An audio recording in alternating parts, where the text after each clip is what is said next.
Hi, sweetie pie. I'm going to keep reading this wonderful book called The Poppy Lady. And where I last left off, she was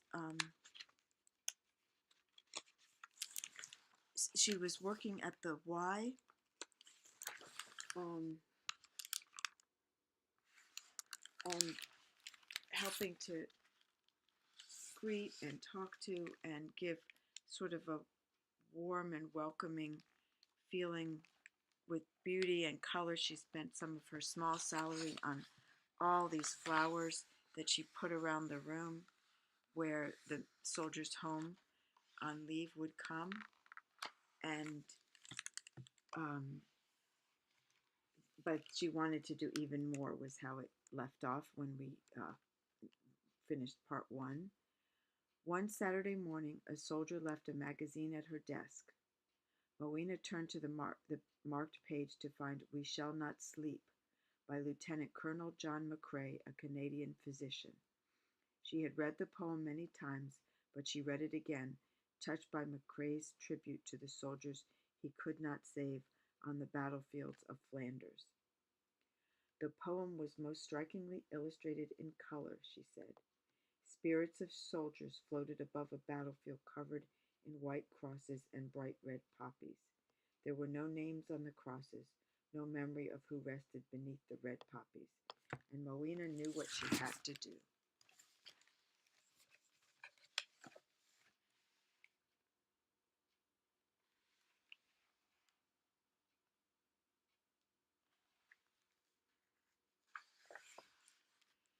She read the last verse slowly. Take up our quarrel with the foe. To you from failing hands we throw the torch. Be yours to hold it high. If ye break faith with us who die, we shall not sleep, though poppies grow in Flanders fields. Let me show you the picture before I keep reading.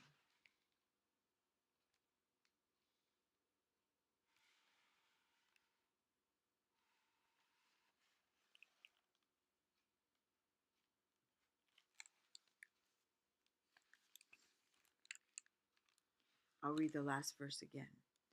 Take up our quarrel with the foe, to you from failing hands we throw the torch.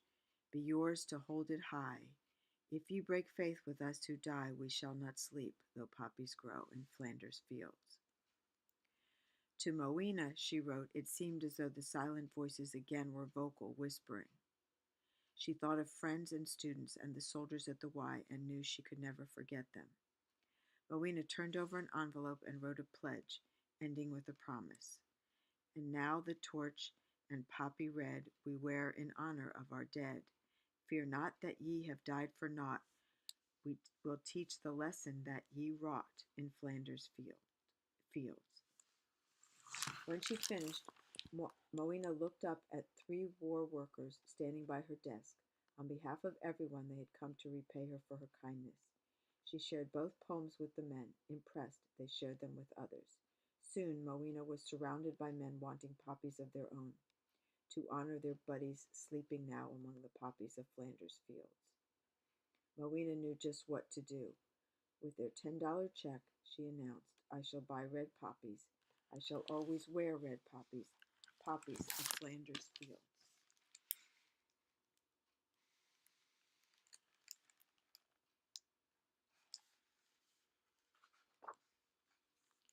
Moina went poppy hunting on the streets of New York.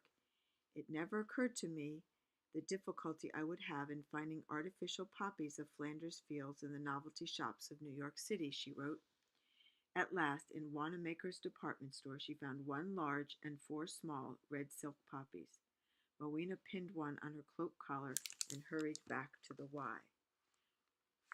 The cloak is like a coat. And that's a poppy, a plastic poppy on her collar of her cloak.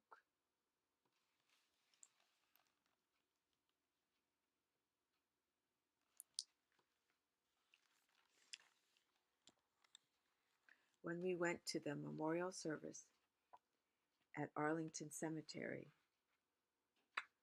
for your great grandfather, your grandpa Larry's father was in the army, and we all wore poppies on our coats to honor him and all the people that served in that war. I think I showed you this one, but let me just show you it again very quickly because there's so much on it. She's in New York City long ago. It was evening and the room was quiet.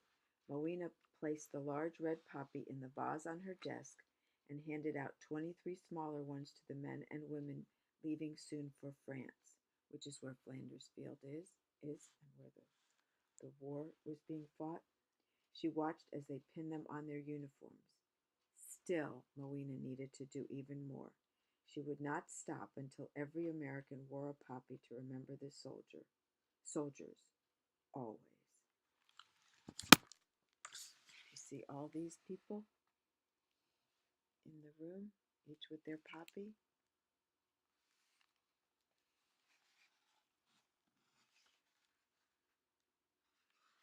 And the big one here.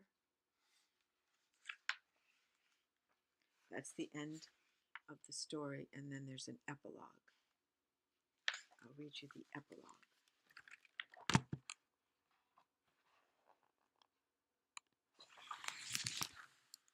2 days after Moina bought the 25 poppies, World War I ended.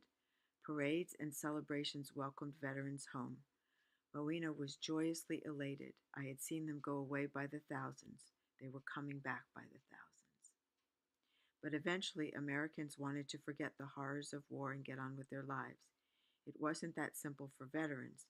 Trying to reclaim their jobs, they found that women who had filled their positions weren't willing to step aside, and bosses forgot promises to hire the men back.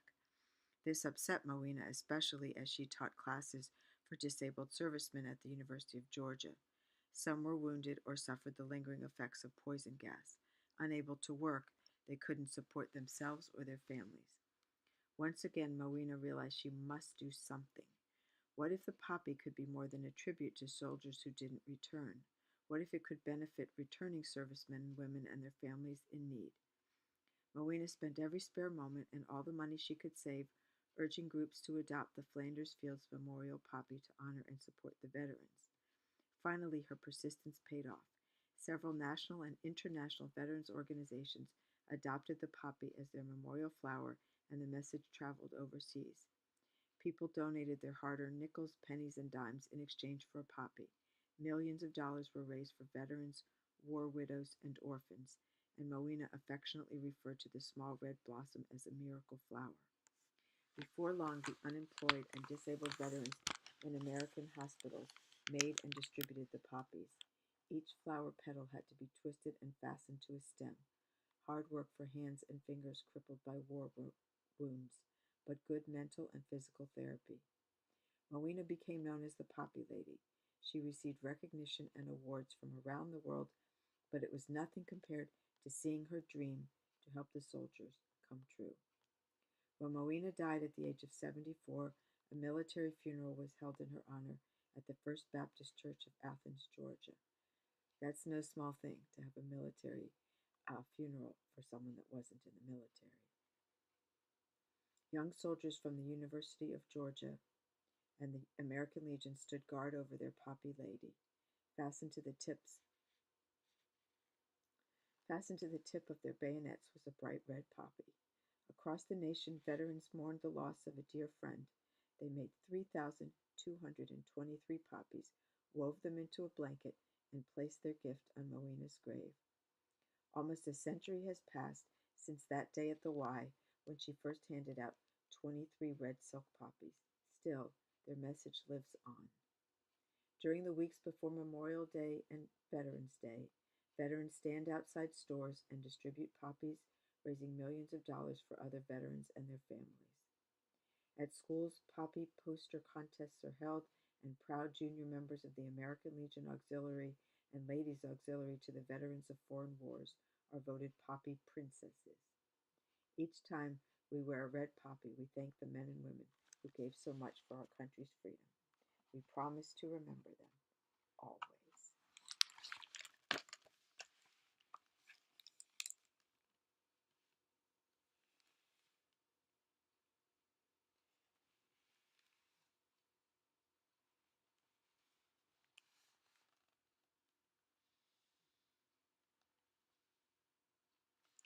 You know, it's funny, but I hadn't read this book, didn't know the story, but when we got back from Arlington Cemetery that day, I put that poppy in the drawer and I kept it to save it to wear another Memorial Day and Veterans Day because it's much more common in Europe to have the poppy than it is here where people kind of use the flag. But this is an interesting book. I'm going to find the poppy or get another one. We had the fire and maybe it got lost during that time. There's just a little bit more. Let me read it. Author's note. When I was 10 years old, I found a box in the attic. The box belonged to my father, Pat, and was labeled Pat, World War II. Inside was a postcard addressed to my mother and signed Pat's Poppy Lady. Pinned to one corner of the card was the familiar small red flower, the crepe paper poppy veterans handed out during Memorial Day. My father met Moina while he was a private first class studying radio communication at the University of Georgia during World War II. That was more than 20 years after World War I. He lived at the Georgian Hotel along with 300 other soldiers in training, but he was having a difficult time focusing on his studies. His two brothers, who were serving in the Italian army, had been taken prisoners of war. During this time, Moina lived on the fifth floor of the hotel. She was always placing fresh field flowers in the lobby and on all the floors. She had a smile for everyone and would sit and speak with the soldiers, especially if one seemed troubled. When she came to a case like mine, he wrote, she spent extra time. She talked from her heart. You'd never believe how nice she was. This was the author's father telling his daughter. Moina asked my father if she could write to his fiancée back home in Pennsylvania. The postcard I'd found in the attic was the one she had written to my mother. Oh, so Moina asked her father if she could write to his fiancée back home. The postcard the author had found in the attic was the one that Moina had written to her mother. I wondered why had a stranger been so kind. 50 years later, it was time to write Moina's story. I traveled to the Georgian Hotel and sat in the same lobby where my father first met his poppy lady. I felt Moina's magic myself. The knowledge of what the Flanders Field Memorial Poppy has done gives me the greatest thrill of consolation and gratification. That's written by the author. And there's some poppies. And there's Moina as an old lady giving a poppy to the private first class that was the father of the author of this book.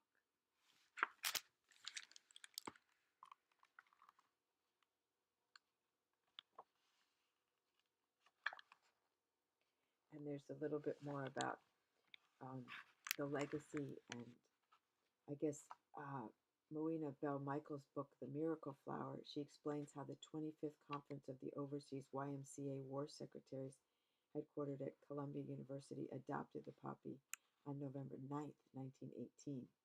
Since this was the first group ever to ask for poppies to wear in memory of our soldier dead, and since this group gave me the money with which to buy them, I have always considered that I, then and there, consummated the first sale of the Flanders Field Memorial Poppy, and so on.